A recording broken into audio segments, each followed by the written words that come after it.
Hello and welcome back to another episode of Just an Average Metalhead. I hope you're all having a brilliant day. It is me, your host with the most, Matt. Hope you're all doing fantastic. Today I am back with another episode of my Rock Royalty series, the series in which I talk about legends from our rock and metal scene, both from the past and still active to this day. If you haven't seen my first episode of this, I did it on the legendary Lemmy from Motorhead, and today we have got another absolute Stonewall legend to talk about today, Mr. Layne Staley from Alice in Chains. Born on the 22nd of August 1967 in Kirkland, Washington, he was born Layne Rutherford Staley. Although in his teenage years he did change his middle name to Thomas from Rutherford because he absolutely hated it, and he changed his middle name to Thomas after Tommy Lee from Motley Crue. His parents said that he wanted to be a singer from an early age. In a Dr. Seuss book he had as a child at the age of 9, he wrote that's what he wanted to be when he grew up. His family raised him in a Christian Scientist background, but as an adult he kind of heavily moved away from religion, and was one like a lot of people in our scene who called out the hypocrisy of organised religion. His musical influences he had growing up were Black Sabbath, Deep Purple, the Stooges, Anthrax, Judas Priest, Saxon. He also said two of his idols were Prince and David Bowie. And you really get a lot of that with just how much of a showman he was, and like his presence. At the age of 12, he started to learn how to play drums, and played in a few glam bands at the time. But his real passion was to become a singer. He joined a band called Sleaze in 1984, and in 1986 Sleaze would change their name to Alice in Chains, who played Slayer and Armoured Saint covers. So he described it as he would dress in drag and play speed metal, which just sounds very much like Layne Staley. In 1987, at a party, he met somebody who would become very important to his career going forward, and that would be Mr. Jerry Cantrell. They ended up living together for quite a while in a rehearsal space, and eventually they would sort of join a few bands together, one being a funk band and then one being another band going forward, which was unnamed but would be very, very important for going forward for Layne Staley's career. They say that when he first joined the band, that like before they got him to join full time, because he was in a funk band as well at the time, they would audition terrible singers on purpose just to go with Layne Staley and get him to join the band. And apparently the final straw was where they auditioned a male stripper to be the front man of the band, and it just went awfully, and that was it. He had enough, and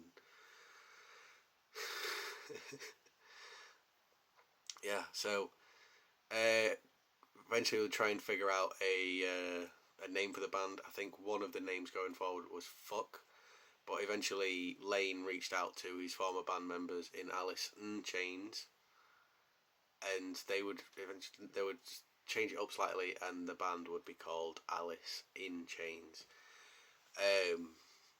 They signed with Columbia Records in 1989, and he would go on to record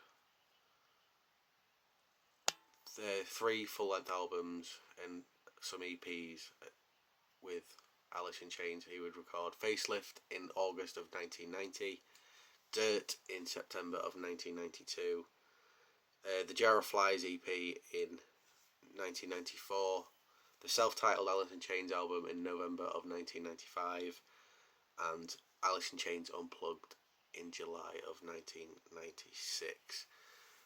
Honestly, his vocal work in Alice in Chains is like, his voice is so powerful, and the harmonies he would create with Jerry Cantrell is next level. He also wrote a lot of the lyrics for the Alice in Chains songs with Jerry Cantrell. Jerry Cantrell has said that like it was like a 50-50 split, that either he would write the lyrics or Layne Staley would write the lyrics. But unfortunately, like a lot of the bands in the scene that Alice in Chains would be such a big part of, like obviously they were a huge part of the grunge scene from Seattle, along with Nirvana, Soundgarden, Pearl Jam, and they were sort of like the big four of the Seattle grunge scene. And yeah, Layne would unfortunately struggle a lot with heroin addiction. His struggles got worse and worse the longer the band went on, even to the point of where they said that they wouldn't tour the Jar of Flies EP because Layne was in such a bad state.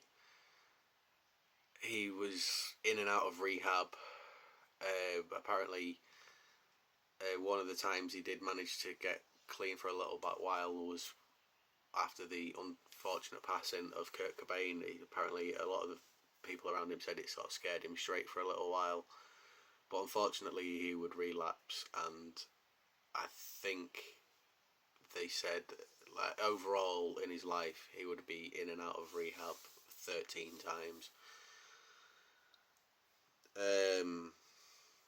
One of the last ever shows Layne Staley would play with Alice in Chains is the MTV Alice in Chains Unplugged, and if you've not seen that show,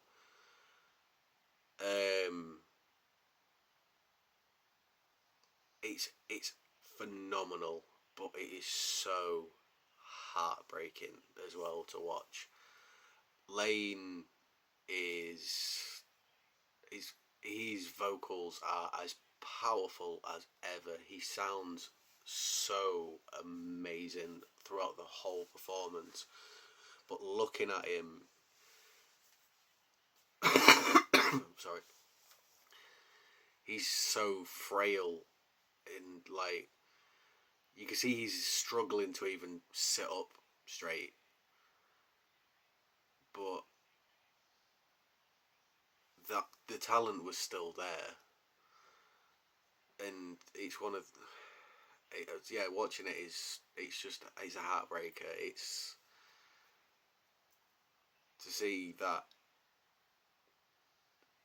a guy as talented as him, and to have accomplished something that he wanted from being a child, was losing his battles to addiction like he was, but it didn't stop his talent. Like he was phenomenal. Like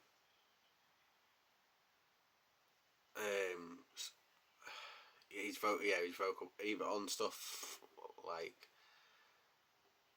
Heaven Beside You is just beautiful, and like Wood from Dirt, he's still got that power there, and it's also going to be that performance also goes down as the day that they took a dig at Metallica for cutting their hair,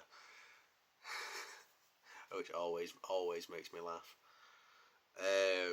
His last public appearance was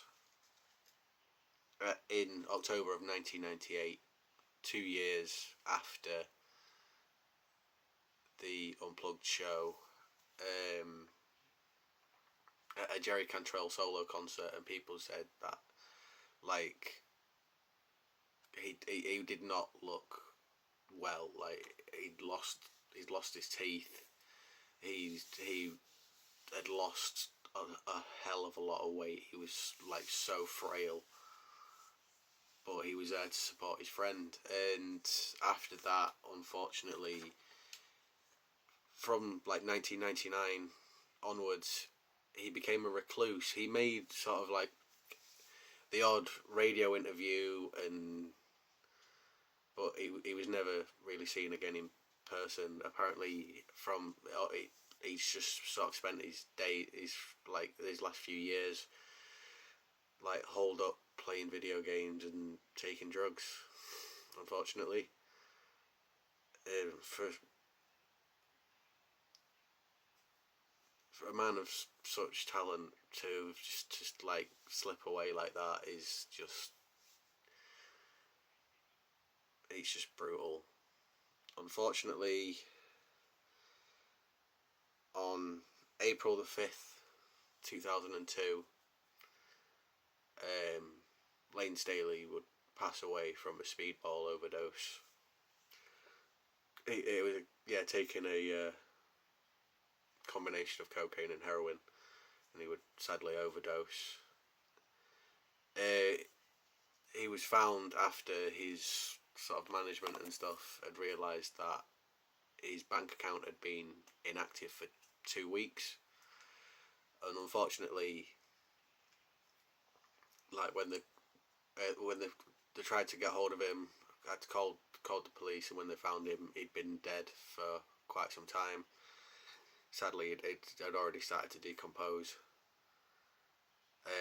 They said at the time of his death, he weighed about 30 kilo, which is absolutely nothing.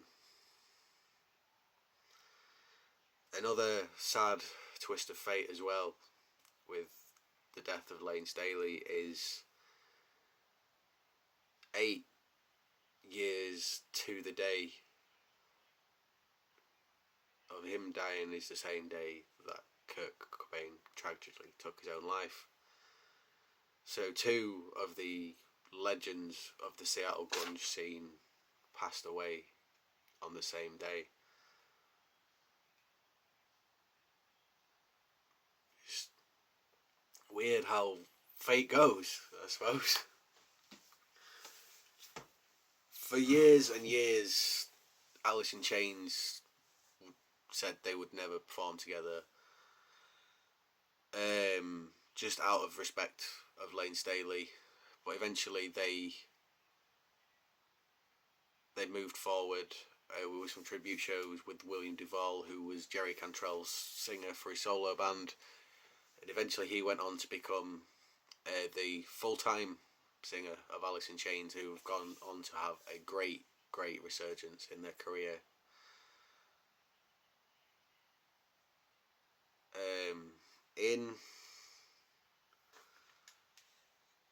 On August 22nd in Seattle in 2019, it was declared Layne Staley Day, and I can see why.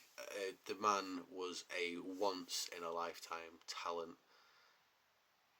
a born musician, just a one of a kind, a man who was put on this earth to, like, he was born to be a musician. He was never going to do anything else, and who was just tragically taken from us far too early.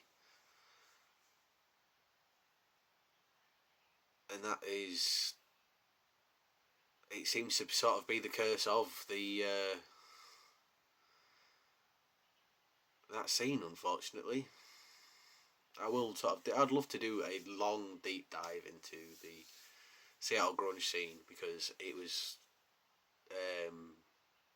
a lot of that music was still quite prevalent for me growing up, so I became a fan of that, as well as everything else, like rock and metal wise. I've really spanned the spectrum. But yeah,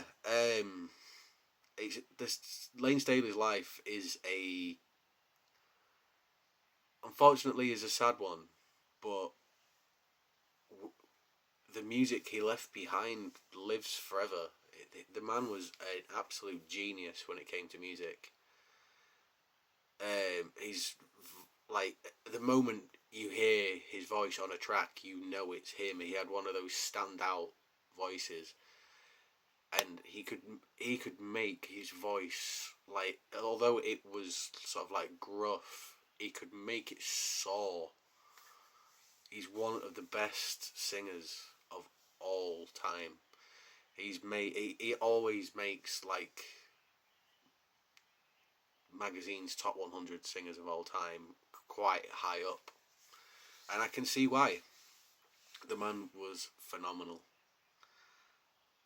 I know it's a bit of a short video than what you're used to, but I hope you've enjoyed what I've had to say today, and you've learned a little bit more about the life of Mr. Layne Staley. I've had a fantastic time researching this episode, although it was a little upsetting, sort of reading about his later years. But the man was a legend, and we shall remember this much. I hope you've enjoyed this episode of Rock Royalty. Just know that you are all loved, and keep the faith. Have a good day, guys. Bye.